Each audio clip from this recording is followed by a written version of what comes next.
Audio में आप सभी का स्वागत है।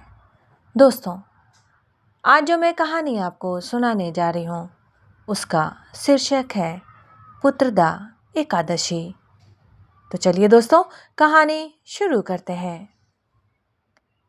प्राचीन समय में भद्रावती नगरी में एक प्रतापी राजा राज्य करता था। उसका नाम था राजा सुकेतुमान। राजा धर्मात्मा, दानी और प्रजा वत्सल था। परंतु एक बात उसे भीतर ही भीतर दुखी रखती थी। वो ये थी कि उनका कोई संतान न था। राजा और रानी ने अनेक यज्ञ, दान और व्रत किए, लेकिन संतान सुख प्राप्त नहीं हुआ।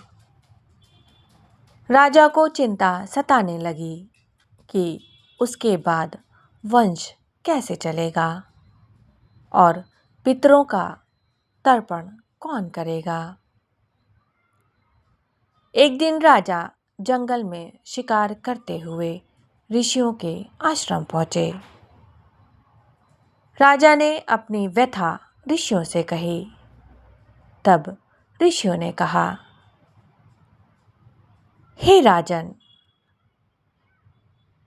आप पौष शुक्ल एकादशी अर्थात पुत्रदा एकादशी का विधि पूर्वक व्रत करें और भगवान विष्णु अवश्य कृपा करेंगे। राजा रानी ने पूर्ण श्रद्धा से पुत्रदा एकादशी का व्रत किया।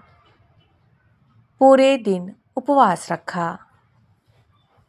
रात्रि में भगवान विष्णु का जागरण किया।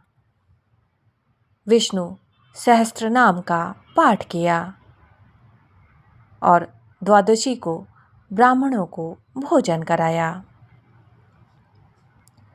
उसी रात राजा ने स्वप्न में भगवान विष्णु के दर्शन किए।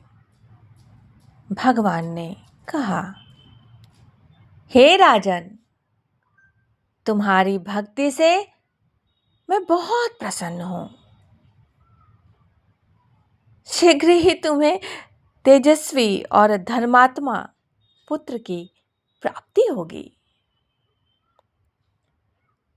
कुछ समय बाद रानी ने एक प्रतापी पुत्र को जन्म दिया, जो आगे चलकर एक महान राजा बना।